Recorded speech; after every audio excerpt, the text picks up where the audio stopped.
지난 1월 15일 제8회 한국 뮤지컬 어워즈가 있었죠. 나무주연상과 신인나무상 모두 오페라의 유령에서 팬텀 역을 맡았던 조승우님과 김주택님이 각각 받으셨는데요. 오늘은 잼수장이 관람했던 이 두 배우의 각기 다른 팬텀에 대해 이야기해보려고 합니다.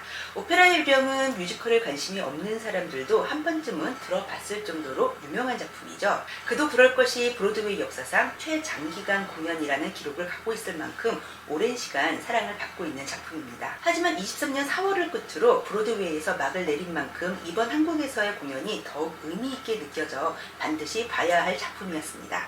이번 오페라의 유령은 13년 만에 올려진 한국어 공연이었는데요. 부산을 시작으로 서울을 지나 현재는 대구에서 무대에 올려지고 있습니다. 어느 지역에서든 티켓 구하기가 힘들어서 애태우는 분들이 많을 텐데요. 잼수장 또한 조승우 배우님의 공연은 티켓팅이 너무나 어려워서 우선은 김주택 배우님의 캐스팅으로 먼저 보게 되었습니다. 사실 캐스팅 소식이 들려왔을 때 조승우 배우님만큼이나 궁금했던 김주택 배우님이었거든요. 김주택님은 툴루즈 국제 성악 콩쿠르 1위를 비롯해 각종 성악 콩쿠르에서 수상한 바 있고요. 11년간 이탈리아, 페루, 러시아, 중국, 일본 등 세계 무대에서 오페라 주역으로 활동하면서 음악계에서는 크게 인정받고 있는 세계적인 오페라 가수였지만 한국 대중에게는 팬텀싱어 2를 통해 알려졌다고 할 수 있죠. 잼수장도 역시 팬텀싱어 2에서 김주택님을 처음 보고 진짜 잘하는 성악가라는 생각을 했었기 때문에 김주택님의 팬텀 역할이 무척 기대되었습니다. 일단 김주택님은 노래를 너무 잘합니다. 진짜 너무 잘합니다. 캐스팅 분석이고 뭐고 이런 거 다 떠나서 진짜 노래를 너무 잘합니다. 우선 성량이나 발성에서 완전 압살이고요. 여기에 놀라운 건 연기력까지 훌륭하다는 것입니다. 오페라의 유령 주연 배우를 캐스팅할 때 크리스틴이나 팬텀 모두 성악 발성을 필요로 하는 역할이지만 막상 성악가를 캐스팅하면 연기력에서 아쉬움을 주는 경우가 있어 캐스팅이 쉽지 않다고 알려져 있는데요. 김주택님은 오페라에서의 연기 경험 때문인지 팬텀의 슬픔과 집착, 좌절까지 관객으로 하여금 완전히 몰입할 수 있게 너무 잘 표현하더라고요. 이번 신인상에는 렛미플라이의 박보검님과 함께 후보에 올랐었는데요. 렛미플라이에 대한 감동이 컸었고 박보검님이 워낙 뛰어난 연기력을 보여주며 메가스타임에도 불구하고 소극장 창작 뮤지컬을 선택한 박보검님의 수상을 응원하는 마음이 있기도 했었습니다. 하지만 김주택님과 함께 후보에 올랐다는 소식을 듣고는 김주택님의 수상을 예상했을 정도로 대형 신인의 탄생이었음에 틀림없습니다. 팬텀은 주인공이지만 비뚤어진 욕망으로 살인까지 저지르는 악역이죠. 하지만 선천적 안면 기형으로 인해 천재적인 음악 재능을 가졌음에도 오페라 극장 지하에 숨어 살며 크리스틴에 대한 집착이 있는 모습이 어쩐지 모르게 안쓰럽게 느껴지는 인물입니다. 악하게만 표현될 수도 선하게만 표현될 수도 없는 굉장히 복합적인 인물이죠. 김주택님의 팬덤은 교활함보다는 위압감이 느껴지며 품위 있는 창법으로 크리스틴에게 더욱 혼란을 주는 지능적 악역이었다면 나무주연상을 수상한 조승우님의 팬덤은 찌질하고 애절한, 그래서 연민을 자아내는 가여운 악역이었습니다.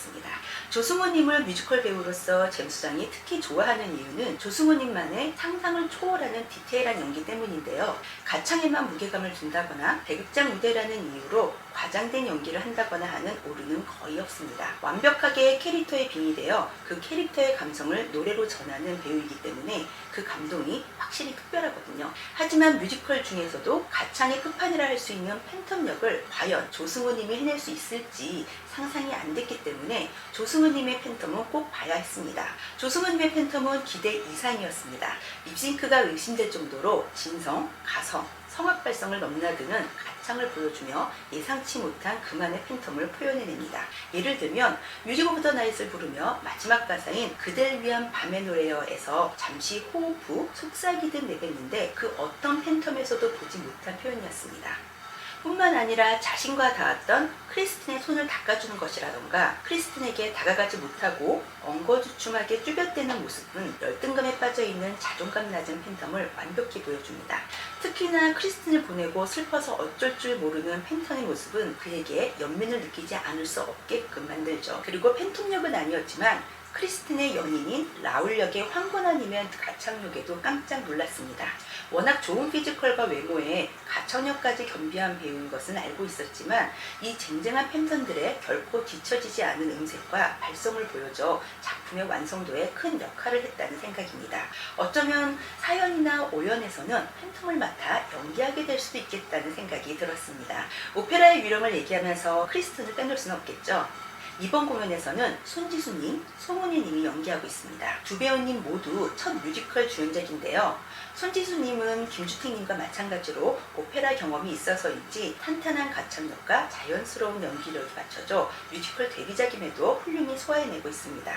송은혜님은 유튜브를 통해서 다양한 성악곡을 선보이고 있어 기대를 했었는데요. 음색에 비해 성량이 조금 아쉽다는 생각이 들었습니다. 무엇보다 연기력이 아직은 신인 배우임이 느껴질 만큼 하나하나 해내기에 바쁜 느낌이 들기는 했네요. 하지만 성악 기량이 뛰어난 배우인 만큼 경력을 통해 좋은 배우의 성장이 기대가 되는 것은 사실입니다. 서두에 말씀드린 것처럼 서울 공연은 막을 내렸고요. 지금은 대구에서 공연되고 있습니다. 역시나 티켓팅이 어렵기는 하지만 언제 또 만나게 될지 모르는 걸작인 만큼 놓치지 않고 꼭 관극하셨으면 좋겠네요. 수장님, 네. 수장님은 브로드웨이에서도 관극하신 걸로 아는데요. 브로드웨이에서의 오페라의 유령과 한국어 공연을 비교하면 어떤가요? 사실 뭐 브로드웨이에서도 봤고 한국의 내한한 팀 것도 봤고 이제 지금 한국어 공연도 봤는데요. 일단 뭐 브로드웨이의 그 팬텀 역할하면은 가장 유명한 초연을 했었던 마이클 크로포드라든지 그리고 뭐 라민 카림루 이런 분들의 작품도 제가 감사하게도 볼 수가 있었습니다. 근데 사실 최고는 마이클 크로포드님이시죠. 왜냐하면 워낙에 교활하고 야비하고 느끼하고 너무 다이나믹하게 표현을 해내시거든요. 근데 그런가 하면 사실 저는 카림루님은 너무 신사적이라는 느낌이 들면서 조금은 밋밋한 감이 없지 않아 있어요. 저한테는. 그런데 전반적으로 봤을 때는 모르겠어요. 웬만하면 저는 이제 브로드웨이 팀을 더 선호하기는 하는데 오페라 유령은 이번 팀들이 너무 막강했어요. 정말 조승우님, 김주택님 너무너무 뭐 잘해냈기 때문에 저는 사실 한국어 공연을 한 번 더 보고 싶다라는 생각이 들었습니다.